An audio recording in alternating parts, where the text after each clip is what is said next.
Imam Al-Ghazali mengatakan rusaknya rakyat, jangan disalahkan kalau rakyat rusak, ribut, sering membunuh, saling mencuri, saling memfitnah. Kenapa? Rusaknya rakyat itu karena pemerintahnya tidak benar.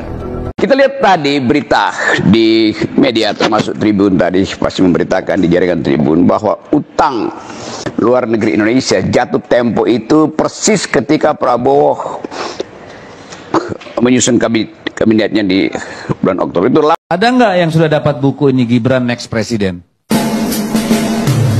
Assalamualaikum warahmatullahi wabarakatuh. Kembali lagi di channel Ken Fatih. Nah, oke teman-teman semua, bagaimana kabar kalian semuanya? Semoga dalam keadaan baik-baik saja ya, dan dilancarkan segala rezekinya. Amin amin ya robbal alamin. Nah, oke teman-teman semua, sesuai dengan cuplikan video di awal di sini, Bapak Mahfud menyampaikan bahwa rusaknya suatu negara, hancurnya suatu negara itu disebabkan karena pemimpinnya. Jadi intinya rusaknya suatu negara, hancurnya suatu negara, dan sengsaranya rakyat di salah satu negara itu disebabkan gara-gara pemimpinnya. Dan tidak bisa dipungkiri kembali bahwa kenyataannya keadaan Indonesia saat ini memang benar-benar terpuruk teman-teman.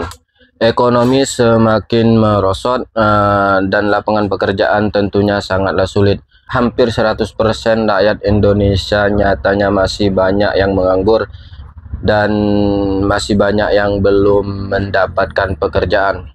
Nah, oke teman-teman semua, ada juga salah satu video yang beredar di acara Indonesia Lawyer Club. Beliau mengatakan bahwasanya ada buku yang akan segera launching, bahwasanya buku itu adalah Gibran the Next President. Jika betul adanya buku tersebut, maka tidak bisa dipungkiri kembali bahwa slogan-slogan atau kalimat-kalimat yang beredar di masyarakat saat ini, bahwasanya Raja Jawa itu memang benar adanya teman-teman, dan mulai membentuk dinastinya. Dan ada juga video sindiran-sindiran daripada netizen untuk Pak Mulyono karena apa yang diucapkan itu adalah kebalikannya, dan apapun yang dijanjikan hampir 100% tidak ditepati teman-teman.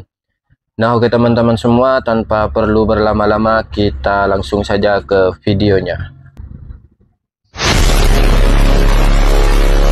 Imam Al-Ghazali mengatakan rusaknya rakyat, jangan disalahkan kalau rakyat rusak, ribut, sering membunuh, saling mencuri, saling memfitnah. Kenapa? Rusaknya rakyat itu karena pemerintahnya tidak benar. Pemerintah tidak benar kenapa? Karena ulamanya tidak benar. Membuat fatwa-fatwa pesanan, membenarkan yang salah, mencari dalil-dalil yang sesuai dengan selera kekuasaan. Membuat survei-survei dan kajian ilmiah yang sesuai dengan kehendak kekuasaan. Betul. Itu yang akan menyebabkan negara rusak. Ada nggak yang sudah dapat buku ini Gibran Next President? Gibran the Next President, guys. Kalau ada saya mau dong kopinya. Ada nggak yang udah dapat nih? Nih katanya mau launching di Jumat 14 Juni ini, Gibran the Next President. Ya promosi aja saya. Tapi sekarang sudah bulan Agustus, tapi sekarang sudah bulan September ya guys. Tapi buku ini mungkin belum launching ya, atau mungkin ini hanya berita hoax saja ya teman-teman. Saya promosi, makanya saya pengen baca karena ada satu podcast saya dengar, kami disuruh belajar sama Gibran dan Kaisang. Jadi pengen belajar gua nih. Kalau mengarahkan nggak apa-apa. Gak apa-apa asal santun, cawe-cawe gak apa-apa asal santun. Jadi kalau cawe-cawe juga nggak apa-apa.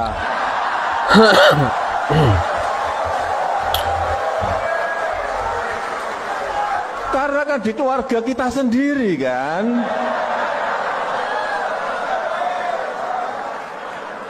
Semua kekurangan-kekurangan itu Anda menilai tidak bisa berkata-kata dengan jawaban Bung Rocky dengan kata-kata yang kasar.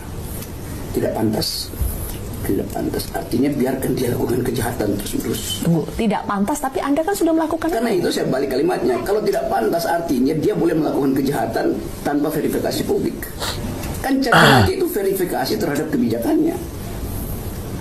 Jadi Anda sedang memverifikasi Jelas, karena saya verifikasi buruk malah saya caci maki kan. Kan dari awal saya memposisikan diri sebagai pengkritik. Ada yang memuji presiden. Udah, hak mereka memuji. Kenapa saya masih memuji? Kalau saya memuji, maka saya akan minta semua orang memuji. Itu artinya kita bikin presiden jadi presiden seumur hidup kan. Mereka yang memuji nggak saya persoalkan tuh. Kenapa saya mengkritik mereka persoalkan? karena kata-katanya kasar, Bang. Mereka memuji dengan cara yang juga menjilat gitu. Kata-katanya juga buruk. Kita lihat tadi berita di media termasuk Tribun tadi pasti memberitakan di jaringan Tribun bahwa utang luar negeri Indonesia jatuh tempo itu persis ketika Prabowo menyusun kabinetnya di bulan Oktober itu 800 triliun utangnya itu. Lalu saya baca lagi harga rupiah itu sudah 16.300. Memang di tempat lain juga mata uang jatuh, tetapi mata uang Asia misalnya jatuh kira-kira 0,2%, 0,2 basis point itu. Rupiah jatuh 32 basis point. Itu penanda bahwa Bank Indonesia udah nggak mampu lagi dengan cara pragmatis apapun, tidak mampu lagi untuk menyelamatkan rupiah kan. Jadi bayangkan misalnya IKN masih diinginkan Jokowi untuk dijadikan simbol 17 Agustus nanti kan. Nah absurdnya di situ tuh. Jadi kalau ditanya pesimis atau optimis, ya dari awal bukan soal pesimis optimis. Saya memang memastikan bahwa itu nggak akan jalan IKN itu.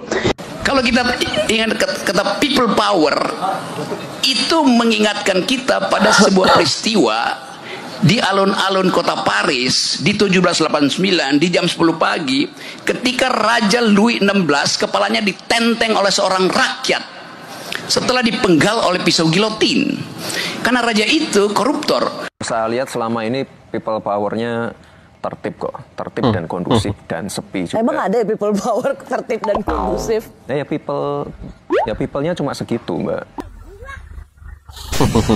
Cuma sedikit. Dia pegang kekuasaan karena situasi, bukan karena layak. Dan gak lewat proses pematangan secara alami. Pemimpin kapitan, pemimpin yang mempunyai jiwa pemimpin. Anak kedua nyalon jadi kepala daerah, batas usia kepala daerah 30 tahun langsung berubah. Keren kan? Ini baru bapak terbaik sepanjang masa. Pokoknya slogannya kayak penjual mainan. Sayang anak. Peristiwa seperti ini kok kayaknya udah pernah kejadian. Tapi kak lupa di negara mana ya? Waktu itu ada anak kepala negara mau nyalon jadi wakil kepala negara. Karena kendala usia, tiba-tiba syarat usia wakil kepala negara dirubah. Ada yang ingat nggak kejadiannya di mana ini? Kok tiba-tiba lupa ya? Kemarin yang dirubah batas usia wakil kepala negara. Sekarang yang dirubah batas usia wakil kepala daerah. Asli, bener. Selayang.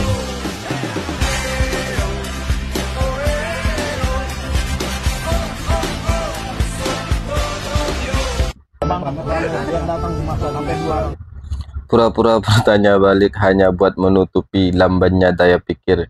Belegupnya kok nurunnya. Bak duren di belah dua ini guys.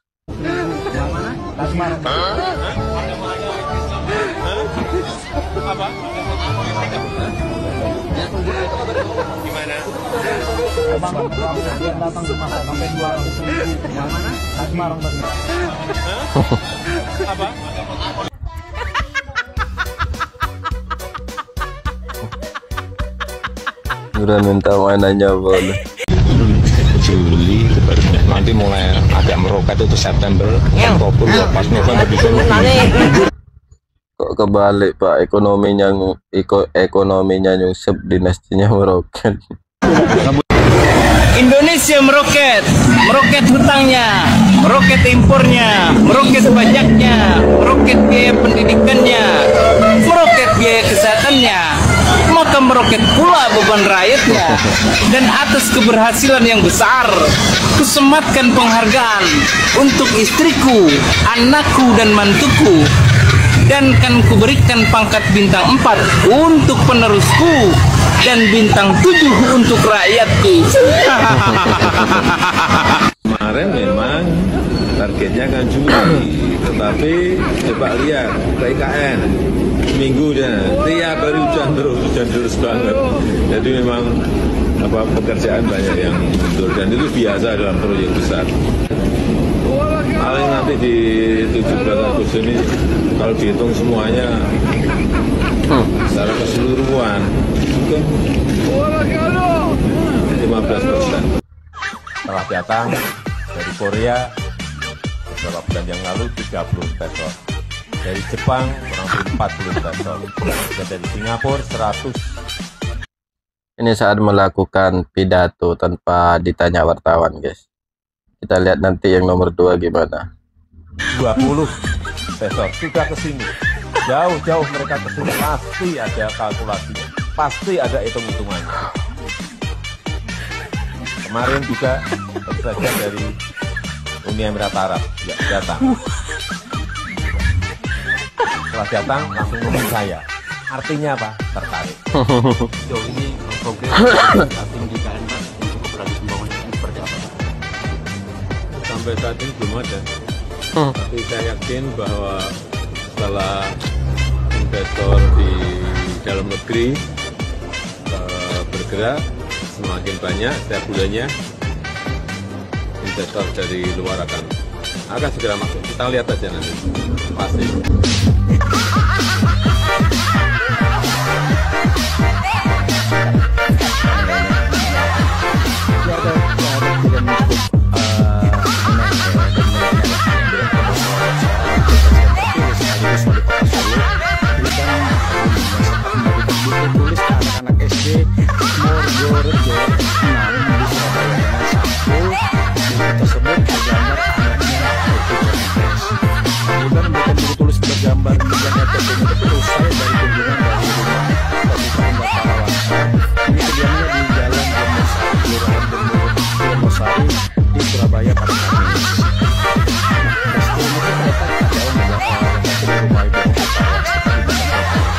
Ya, di tiap daerah mungkin beda-beda ya menunya ya. Mungkin tidak. Gibran sebut menu program makan bergizi gratis tak harus nasi, bisa juga mie ataupun jagung asalkan nutrisinya tiap hari tercukupi. Kalaupun hanya mie instan sama jagungnya di rumah, Pak, tetap dikasih sama orang tuanya. Malahan lebih bergizi daripada mie dan jagung. Tidak harus nunggu makan gratis.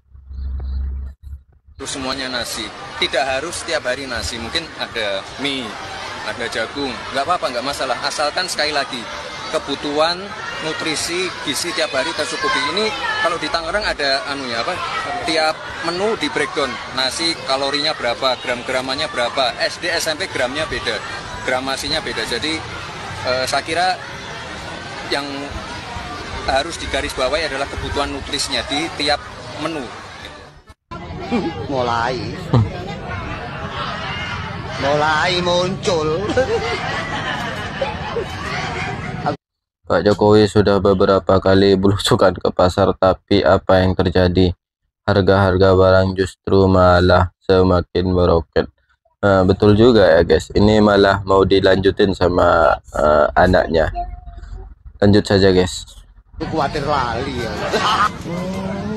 Angel. Orang-orang kayak saya mah nggak pantas nanti di politik.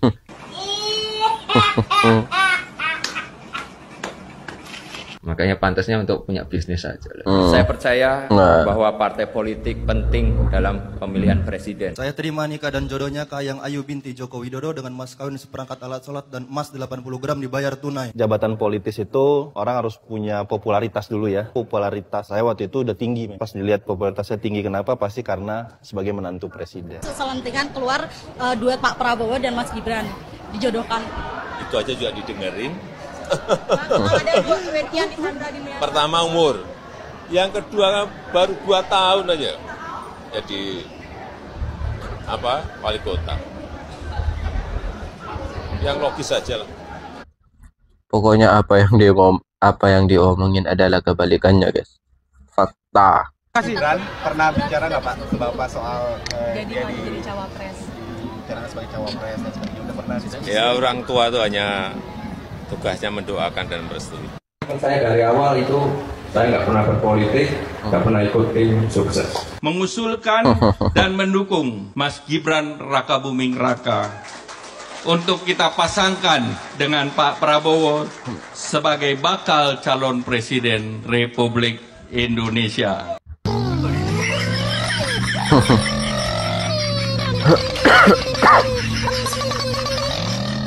Nah oke guys, itulah video-video parodi atau kritikan daripada netizen dan juga kritikan dari Bung Rocky Gerung dan juga Pak Mahfud MD. Betul juga ya guys, Pak Mahfud MD menyampaikan bahwasanya rusaknya suatu negara, hancurnya suatu negara itu dikarenakan pemimpinnya. Kalau pemimpinnya bijak, kalau pemimpinnya adil, kalau pemimpinnya tidak mementingkan perutnya sendiri ataupun tidak mementingkan kelompoknya sendiri, pastinya suatu negara itu tidak akan hancur dan rakyatnya tidak akan pernah sengsara.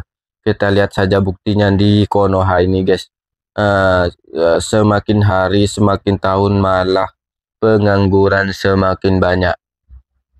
Dan tentunya ini menjadi PR besar untuk nanti di kepemimpinan Bapak Prabowo Subianto, dan semoga saja di kepemimpinan Pak Prabowo Subianto nanti akan membawa Indonesia ini menjadi lebih baik dan tentunya bisa mengurangi pengangguran-pengangguran yang ada di negeri ini dan akan membuka lapangan pekerjaan sebanyak-banyaknya untuk anak-anak bangsa di negeri ini. Nah oke teman-teman, sekian dari saya. Wassalamualaikum warahmatullahi wabarakatuh.